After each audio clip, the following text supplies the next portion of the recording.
السلام علیکم اسد بھائی، آج آپ نے شاہ پراپرٹی بینک وزٹ کیا اور اس کے بعد آپ کو ڈاکومنٹیشن گائیڈ کی گئی اور آپ کو سائٹ وزٹ کروائی گئی، پھر اس کے بعد آپ نے پلاٹ بھی پرچیز کیے. تو ایک چھوٹے سا فیڈ بیک ویڈیو لینا چاہوں گا کہ آپ اپنے دیکھنے والوں کو کیا پیغام دیں گے کہ جو سیکٹر 53 اینڈ 54 آپ نے دیکھا، اس کا فیوچر آپ کیا دیکھتے ہیں؟ میں اس لیے دیکھ رہا ہوں کہ لوگوں کو آنا چاہیے، آ کے یہاں پہ یہاں پر آ کے وزٹ کریں، دیکھیں.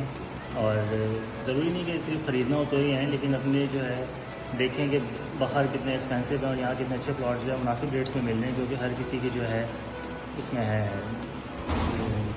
کرائٹیریا میں ہے، جو آسانی سے وہ لوگ پرچیز کر سکتے ہیں. تو میں ان کو یہی کہوں گا کہ آ کے لازمی یہاں پر ایک دفعہ جو ہے چیک کریں. ٹھیک ہے. اور آپ کو کیا لگتا ہے کہ سیکٹر 53 اینڈ 54 آنے والے وقتوں میں اوپر جائے گا یا اس کو انویسٹمنٹ کے حساب سے اچھے؟ ابھی سے وہاں پر ڈیولپمنٹ اسٹارٹ ہے اور وہاں پر جو ہے لوگ اپنا ریزیڈینشیل جو ہے پلاٹس کرتے جا رہے ہیں اور وہاں پر رہائش بھی آ گئی ہے. 2-3 مسائل ہیں جو کہ بجلی اور گیس سے ریلیٹڈ ہیں، وہ بھی انشاءاللہ ایز سون ایز پاسبل وہاں پر ہو جائیں گے. اس کے بعد یہ اور زیادہ جو ہے لوگوں کے لیے بہت مشکل ہو جائے گا، اس لیے لوگوں کو جلدی آ کر اس پہ جو ہے وہ لینا چاہیے، وزٹ کرنا چاہیے. ٹھیک ہے، تھینک یو.